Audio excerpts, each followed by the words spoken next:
into the game.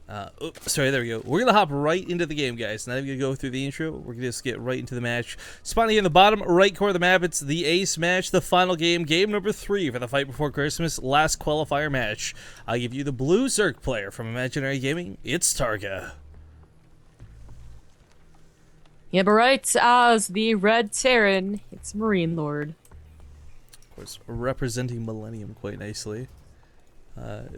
Again, today has been a scrappy bout for him. He's been fighting Zerg after Zerg after Zerg, and a lot of his matches have been going like 2-1, 2-1. I really don't know how this is going to go as far as this last game is concerned, but man, if MarineLord could pull this off, that would, in my eyes, be kind of the upset. I do see TargA being the guy who I thought was going to take this series, but being the fact that he just brought that back, and the fact that this is tied up the way it is, could go either way. That's such a caster cliche thing to say, like, but no, realistically, like, these guys are a lot better matched than I thought they would be. Really, I'm trying to think about that last game. You know, why TargA decided to go for the Nidus Worm as opposed to like a fast spire, or even just, you know, playing a third. And you would think it was the map, but then he didn't try and do it in the main.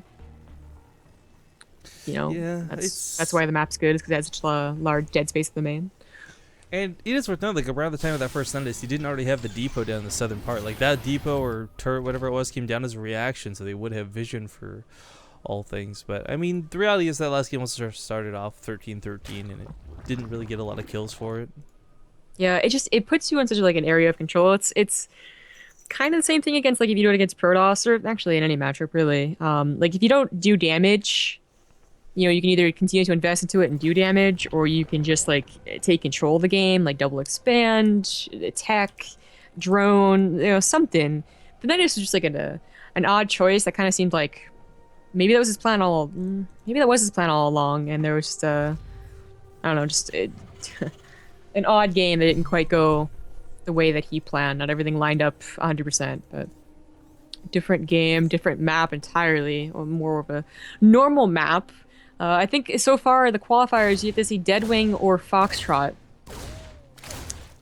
Correct. It's weird. Yeah. It's super weird. I think it was gonna be kind of Lena that would never be seen, but Deadwing's usually popular with someone. Maybe it's the lack of Protosses. Maybe.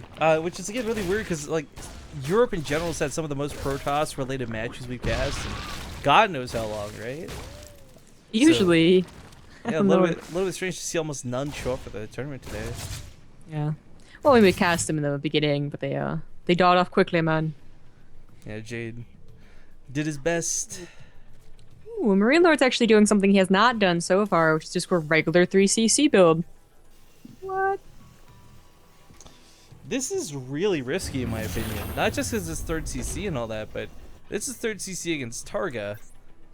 I mean, this is the guy who is going to be all in you, like, if he sees the opportunity. And I mean, Nimbus doesn't exactly have the best ram for defense. There's a bunker here at the front. That factory is not, it's going to hold, but the supply depot won't.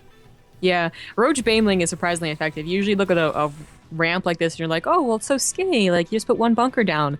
No, usually when a Roach Baneling attack happens, they break down the rocks, first of all. But then it's also just really awkward SimCity.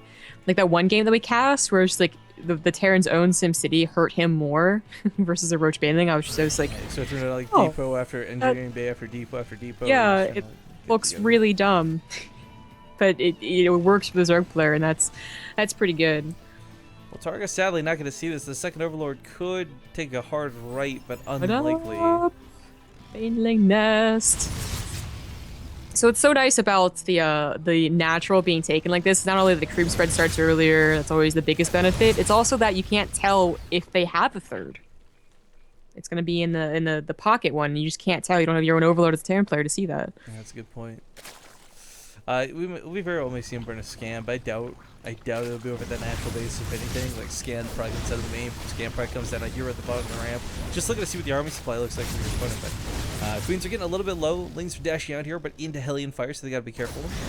Yeah, he's got to make sure not to show too many either. Like, this is a perfect amount to deal with Hellions. In fact, they do deal with the Hellions, so very well done. But if he saw the 16 more on the way, then that would be a sign of maybe you have to worry. He is worrying a little bit. I mean, the Hellions did die. It's your only map control. No production other than one Rax. Like, gotta be careful, but bunker. Yeah, the choice to come back home wasn't a bad one. Just because, you know, if 6 Hellions are going to die to those Lings, you know, 2 certainly won't fare much better. So, hiding at the top of his ramp, but yeah, nothing he's really great at stopping this. TargA is doing this off 2 bases instead of 3, so this is pretty all in. Like, ooh, I don't know.